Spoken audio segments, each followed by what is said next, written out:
안녕하세요. 현대건설 사기 빌딩인 빌딩 BIM 챕터 원장 2장 발표 시작하겠습니다. 발표 순서는 책 1장 2장 요약, 당사 현장 적용 사례 전략 순으로 진행하겠습니다. 먼저 1장 그로잉 더 마진입니다. 린과 빔이 건설사에 큰 기회를 제공하는 이유가 무엇인가에 대해 건설 산업의 배경부터 알아볼 필요가 있습니다. 건설업은 다른 산업과 다르게 현지 지식과 협상 기술의 차이에 근간을 두고 시장에서 경쟁하며 진입 장벽이 상대적으로 낮고 대부분 가격 기준으로 입찰 진행되는 특성이 있습니다. 이론적으로 이와 같은 비즈니스 환경에서는 생산 비용을 직접적으로 절감할 수 있는 새로운 기술이나 생산 방법을 조기에 채택함으로써 얻을 수 있는 잠재적 이점이 크다고 할 수 있습니다. 헨리 포드, 토요타 사례, 그리고 DPR 건설회사와 티드아도 린과 BIM 통합 채택으로 국제적인 건설회사로 도약하게 되었습니다. 이 모든 사례는 일반 방식으로는 성장이나 이익을 얻기에 충분하지 않다는 것을 깨달았습니다.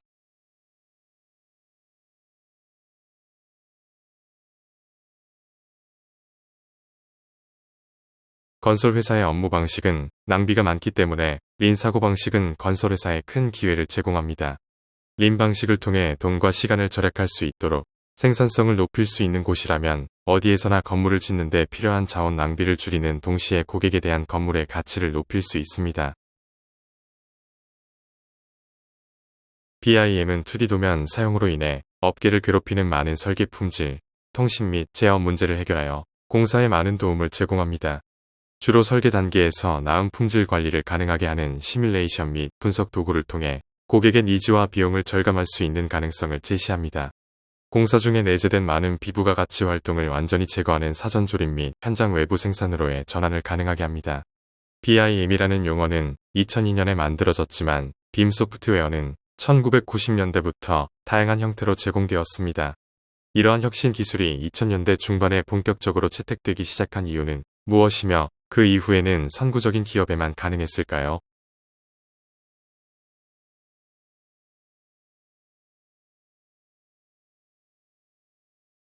2010년 건설에서 린과 빔의 상호작용이라는 제목의 기사에서 저자는 24가지 린 건설 원칙과 18가지 빔 기능 간의 가능한 상호작용을 분석했습니다. 건설 연구의 많은 사례를 검토하여 직접적인 상호작용의 54개 지점을 확인했는데 그중 50개는 긍정적 상호작용이고 4개는 부정적이었습니다.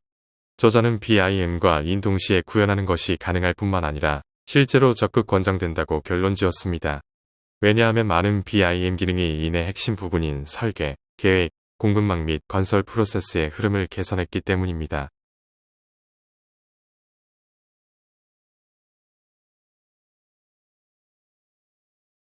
티드아의 창립자인 RI 버샤와 길 게바는 1993년 파산에 가까운 소규모 회사인 티드아 건설 지분의 50%를 인수하고 2년 후 나머지 50%를 인수하였습니다. 창립 후 10년 동안 100만 명이 넘는 사람들이 이스라엘로 대규모 이민 오게 되어 부동산 개발 사업을 본격적으로 시작하게 합니다. 1994년부터 1999년까지 총 2,516개의 아파트와 상업센터를 건설하는 에비브 가든즈 프로젝트를 수행하면서 BIM이나 린 기술을 도입할 필요가 없는 환경이었습니다. 제품이나 생산의 변화가 거의 없으며 대다수의 근로자를 직영으로 하고 우수한 신용 조건으로 자재도 공급이 원활했습니다. 또한 당시 높은 수요와 제한된 공급 불균형으로 품질이나 고객 서비스가 중요하지 않았습니다.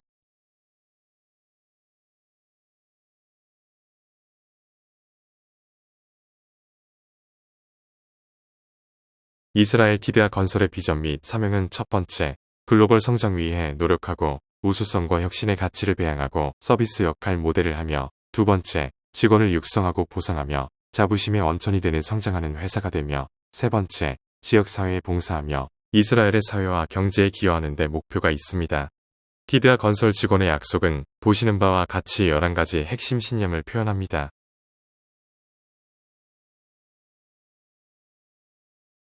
2011년 당시 티드아 상황은 소규모 건설사에서 중규모 건설사로 성장하여 250명의 직원을 가졌으며 핵심 사업은 텔 아이브 광역 지역의 중산층 아파트로 전체 수입의 85%를 차지하였습니다.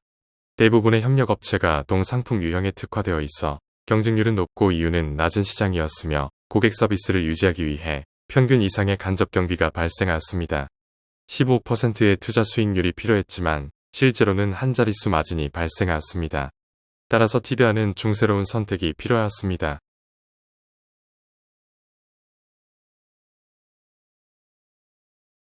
이익률 향상을 위해 매출 증대, 가치 증대, 비용 절감이라는 큰 주제를 먼저 정하고 이 주제를 위해 구체적인 5가지 목표를 정확한 숫자로 표현하여 보시는 바와 같이 수립하였으며 또한 이 목표를 달성하기 위한 행동 목록 7가지를 아래와 같이 정하여 진행하였습니다.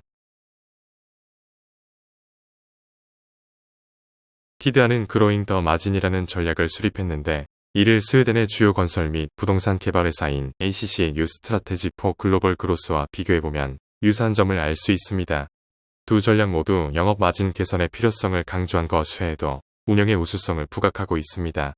운영의 우수성이란 기존의 회사가 가진 전문성 강화에 중점을 두기 위하여 크게 린 원칙을 사용하여 작업 방법 및 프로세스의 효율성을 개선하는 것과 디지털화된 정보 흐름에 대한 지원을 개선하는 것입니다. 린 컨스트럭션과 빔은 회사의 경쟁력 전략의 기초가 되는 운영적 혁신입니다.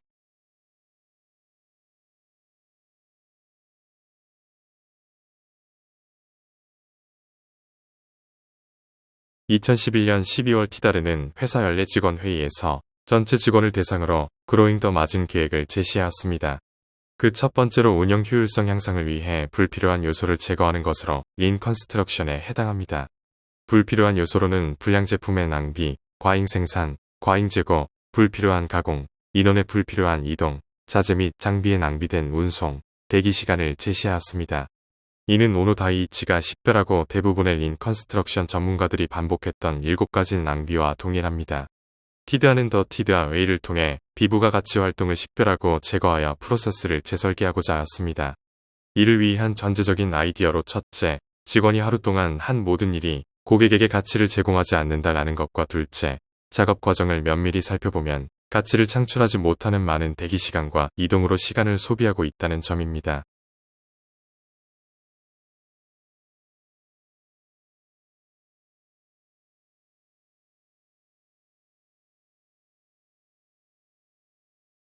이익률 향상을 위해 매출 증대, 가치 증대, 비용 절감이라는 큰 주제를 먼저 정하고 이 주제를 위해 구체적인 5가지 목표를 정확한 숫자로 표현하여 보시는 바와 같이 수립하였으며 또한 이 목표를 달성하기 위한 행동 목록 7가지를 아래와 같이 정하여 진행하였습니다. 다음으로 두 번째 장 폴스 스타츠에 대해 시작하겠습니다. 티다르의 크리티컬 매스 오브 인턴트 개념은 건설회사에서 린 컨스트럭션과 빔 변화를 주도하는 데 절대적으로 중요합니다. 변화를 일으킬 수 있는 권한을 가진 사람들의 의지가 충분하지 않으면 변화 이니셔티브는 지속적인 효과를 거두기 어렵기 때문입니다. 이 장에서는 티다르 컨스트럭션과 경쟁사의 사례를 바탕으로 주택 건설에 대한 린과 빔의 접근 방식을 설명하고 있습니다. 이스라엘에서 린 컨스트럭션에 대한 관심은 2010년 이엘크 컨퍼런스와 연결된 산업 워크숍이 열리면서 증가하기 시작했습니다. 빔은 도입 초기의 디자이너들만의 전유물로 오해받았고 주로 고급 프로젝트에만 사용되었습니다. 건설업계 임원과 엔지니어들은 건설 현장에서의 그 잠재적 이점을 대체로 간과했습니다. 하이테크 모델링 도구의 사용은 현장 사무실에서는 비용 낭비로 간주되기도 하였습니다. 알파 컨스트럭션은 당시 이스라엘 내 아파트 건설 분야에서 선두주자였으나 시장 변화로 인해 고객의 개별화된 요구에 부응하기 위해 고객 변경 부서를 신설했고 경쟁사에서 찾아볼 수 없는 서비스 영역을 창출했습니다. 그러나 이러한 전략은 고급 주택 시장에서 심각한 수익성 문제를 야기했습니다. 프로젝트 관리 복잡성을 증가시켰고 변경 사항의 문서화와 조정에 따른 시간과 비용이 증대되었습니다. 프로젝트 매니저들은 고객 요구에 맞추는 데 상당한 시간을 소비하게 되었고 이는 일정 지연과 낭비로 이어졌습니다. 주택 소유주들이 디자인 변경을 원하면서 하청업체의 작업 스케줄에 혼란을 초래했고 이로 인해 작업량이 많은 아파트로의 작업 이동이 빈번해졌습니다. 이는 완성도가 낮은 작업이 증가하는 주 원인이었고 작업량 조절 실패는 프로젝트 전반에 대한 통제력 상실로 이어졌습니다.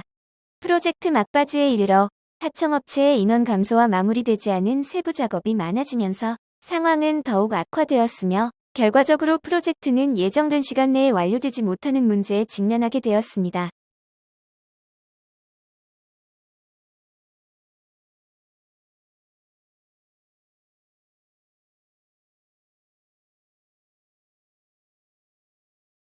한편 주택 건설을 위한 많은 자금이 필요한 개발자는 금융기관의 대출이 증가하게 되었고, 은행들은 리스크 해지를 위하여 특정 마일스톤을 부여하여 달성하게 되면 관련 자금을 지원하는 형식으로 자금을 유통시켰습니다. 이런 특정 마일스톤은 건설업자의 생존을 위한 목표가 되어 본래와 의도가 다르게 부정적 측면이 발견되었습니다. 한 예로 마일스톤 중의 하나인 바닥 공사 완료가 있었습니다. 은행의 자금을 받기 위해 고객이 선택하지도 않은 타일 공사를 수행하게 됩니다. 즉 확정되지 않은 공사의 우선 시공으로 인한 재작업 등이 발생하게 되었고, 이런 문제점이 가속화되자 알파사 등 건설사는 고객들에게 할인 서비스 등을 제공하면서 시기적절한 디자인 선택을 유도하여 관련 문제를 해결하고자 하였습니다. 그러나 고급 아파트의 주인들은 할인 등이 그들에게는 충분한 인센티브가 아니었습니다.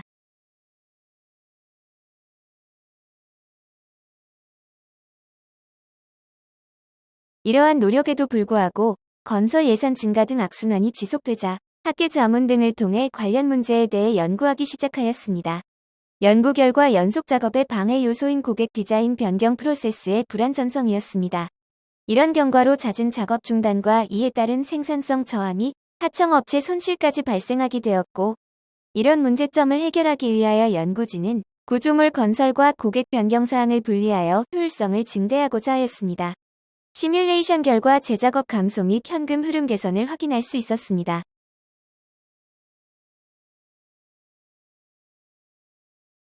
낭비를 최소화를 위하여 다수 공정에 투입 가능한 숙련된 근로자 배치를 시도하였지만 그런 근로자를 섭외하기는 쉽지 않았습니다.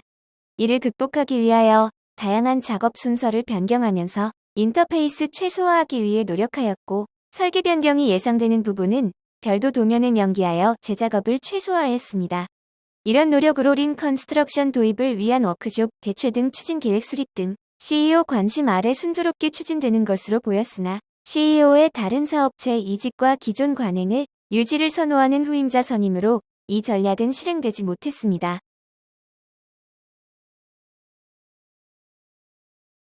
2011년에 이르러 앞서 소개했던 이스라엘 티드아르사 또한 린 컨스트럭션 방법론과 조우하게 됩니다. 티드아르사 또한 앞서 소개한 알파의 실패 사례를 인지하였고, 또한 비슷한 어려움을 겪고 있었던 바 린 컨스트럭션 방법론 도입에 대해 진지하게 검토하기 시작했습니다. 티드아르사 경영진 또한 당시 대다수의 건설 전문가들과 같은 편견에서 자유롭지 못했습니다. 첫 번째, 회사는 평방미터당 공사비로 대표되는 단가 계약 체계에서 하도사 생산성은 하도사가 자체적으로 해결할 문제라는 편견. 두 번째, 하청사는 입찰과 계약 당시에는 시공사에게 많은 비전을 제시하지만 결과적으로는 거짓말만 반복한다는 편견. 세 번째, 린 컨스트럭션을 위해 공기 단축과 재료 절감에 대한 인센티브를 제시하더라도 유인책은 얼마 가지 못하고 하청사 작업반은 다시 태만해진다는 편견입니다.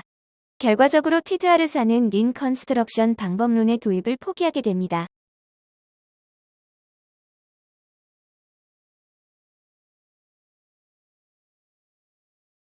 다음으로 프리캐스트 콘크리트 업계의 두 회사 사례를 설명드리겠습니다.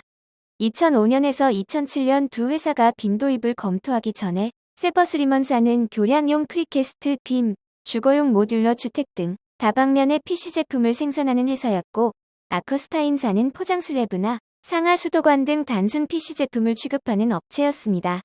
세버스리먼사는 의외로 전통적인 2D CAD 방식을 고수하였고, 아커스타인사는 반대로 빔을 이용한 3D 모델링 방식을 도입했습니다.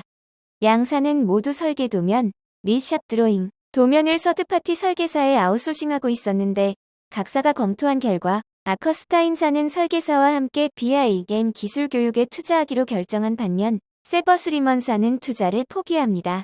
두 회사의 상반된 의사결정의 결과 현재 아커스타인사는 프리캐스트 제품 시장 확대에 성공하여 현재는 사진에 보이는 것과 같은 복잡한 프리캐스트 제조 및 시공 분야에서 좋은 성적을 거두고 있습니다.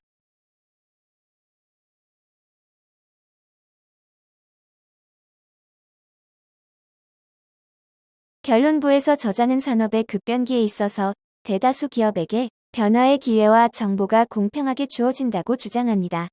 저자는 기술 혁신 성공의 조건으로 세 가지 필요 조건을 제시했습니다. 최고 경영진이 변화에 대한 리더십을 가지고 충분한 이니셔티브를 제시하고 최고 경영진의 올바른 신념을 가지고 비즈니스 전망에 대한 통찰력을 가지는 것입니다. 마지막으로 당사 현장 적용 사례에 대해 말씀드리도록 하겠습니다. 당사 현장 실제 적용 사례 첫 번째입니다. 힐스테이트 DMC역 현장으로 규모는 지하 5층 지상 36층이며 아파트 2개동, 판매시설과 업무동 1개동을 신축하는 공사입니다. 스마트 건축 적용 사례는 빈 검토 결과를 반영한 TC 위치 변경, 철골 공사 VE 검토, 유리 공사 수행 시 글레이징 로봇 적용입니다. 당 현장은 타워 크레인 배치 시 변경 전안으로 초기 검토하였으나 타워 1호기가 양중 능력이 부족하고 타워 2호기는 해체 시 200톤 중장비 하이드로 크레인이 필요하여 변경안으로 양중 작업을 최적화하고 추가 팁로드를 확보하였고 해체 시 발생하는 리스크 또한 감소시킬 수 있었습니다. 당 현장은 당초 설계 도서상 철골 공사가 지하 기둥과 메가트러스에 적용이 되어 있었으나 철골이 비정형 현강으로 생산 시 4에서 6개월이 소요되는 점과 사업 부지가 협소하고 고중량 부재로 공사 난이도가 높은 리스크를 극복하기 위해 철골을 삭제하고 RC 공사로 변경하였습니다. 건설 현장 특성상 인력을 기반으로 하기 때문에 안전 재해에 취약한 특성을 가지는데 이러한 작업 방식의 한계를 극복하고자 당 현장은 오피스동 유리 공사 시 글레이징 로봇 적용을 검토하고 있습니다.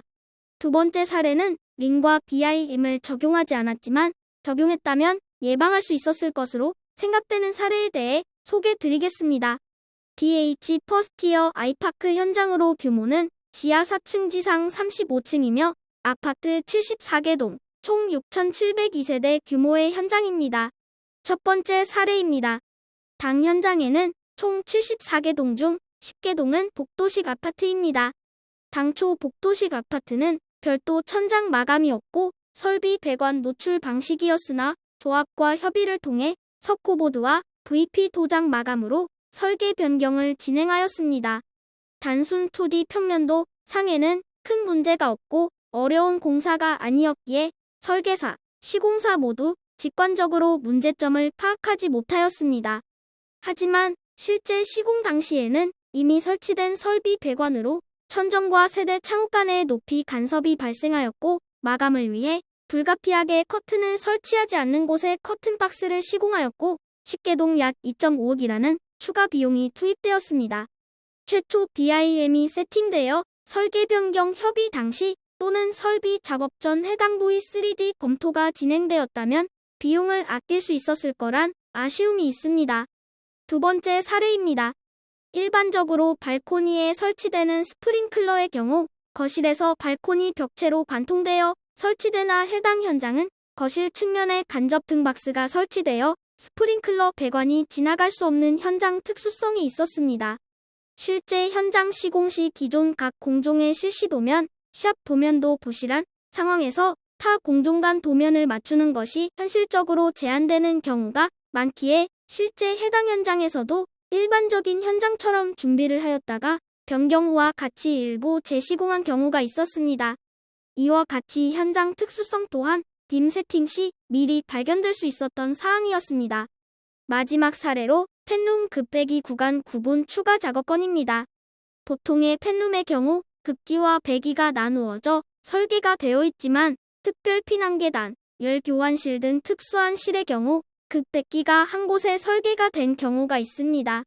건축 도서상에서는 해당 내용을 확인할 수 없고 설비 도서에서 확인이 가능합니다.